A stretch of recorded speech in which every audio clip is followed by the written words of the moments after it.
Clara Germana Cele, la muchacha que habló con el diablo. Sudáfrica, 1906.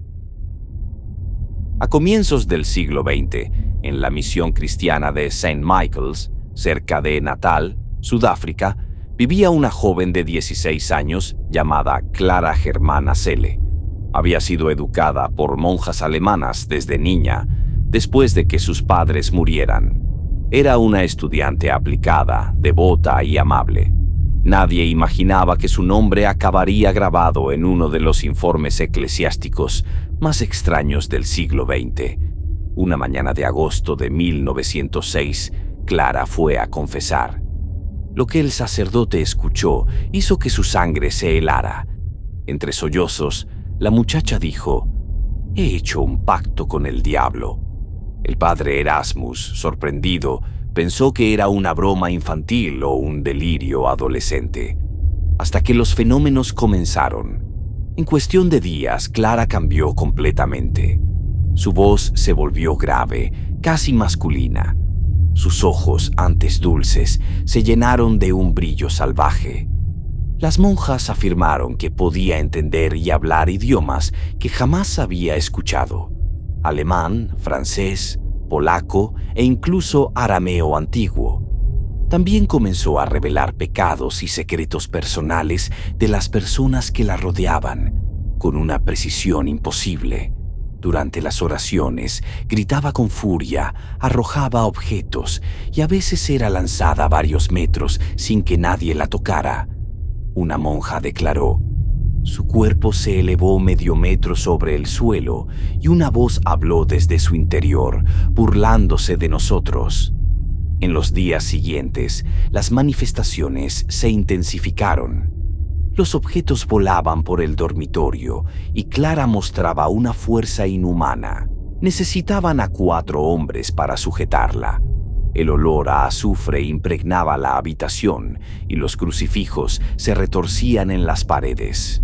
Durante una misa, cuando un sacerdote levantó el rosario, Clara gritó con una voz gutural: «¡Retira eso, me quema!». Y entonces los rosarios se partieron en pedazos.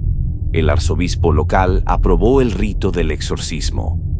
El padre Erasmus y el sacerdote Horner comenzaron la ceremonia en septiembre de 1906. Durante 2 días, la joven habló en lenguas antiguas, blasfemó, rió como un animal y escupió a los presentes.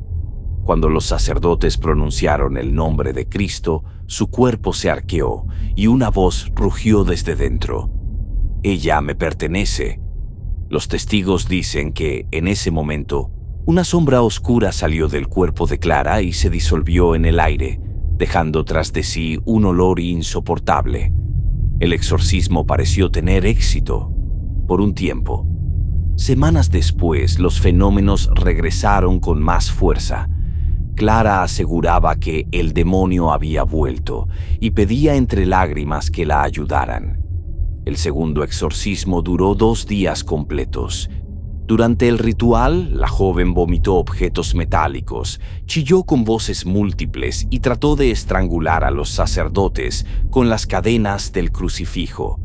Al final del segundo día, cuando el padre Horner recitó una oración final, Clara cayó inconsciente.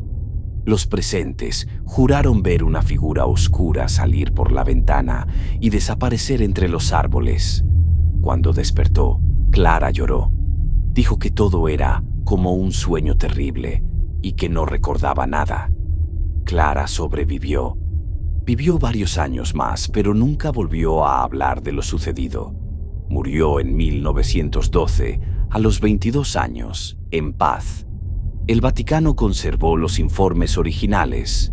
En ellos, los sacerdotes escribieron: «Fue una de las manifestaciones más violentas de posesión que hayamos presenciado. No hay explicación humana». El caso cayó en el olvido, eclipsado por otros exorcismos más recientes. Pero las ruinas del antiguo convento de San Miguel siguen en pie, en medio del campo sudafricano. Visitantes afirman escuchar cantos en latín y gritos femeninos al anochecer.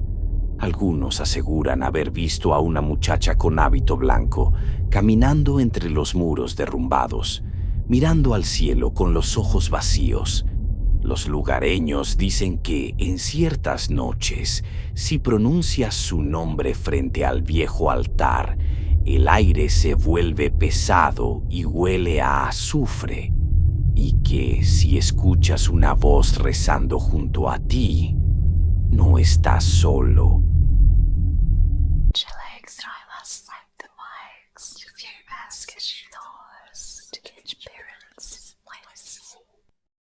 Para más terror y misterio, suscríbete a mi canal de YouTube y visita mis redes sociales. Sé parte de las voces esotéricas